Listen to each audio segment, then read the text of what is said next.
అధర్మం రాజ్యాలని ఏలితే గొడ్డలితో నరికే పరశురాముడిని, నా భక్తుల జోలికి ఎవడైనా వస్తే వాడి పేగులు తెంపి మెడలో వేసుకునే లక్ష్మీ నరసింహుడిని, అవినీతి అహంకారం విర్రవీగుతుంటే నా ఒక్క వెల్లుతో సర్వనాశనం చేసే శ్రీరామచంద్రుడిని, రాక్షసులను అంతం చేసే శ్రీకృష్ణుడిని నేనే, ఆ భూమాతను రక్షించే వరాహావతారం కూడా నేనే.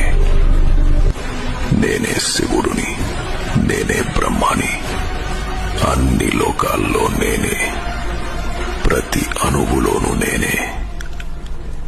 ఈ సృష్టిలో ఉన్నది నేనే, ఈ సృష్టి అంతా నేనే.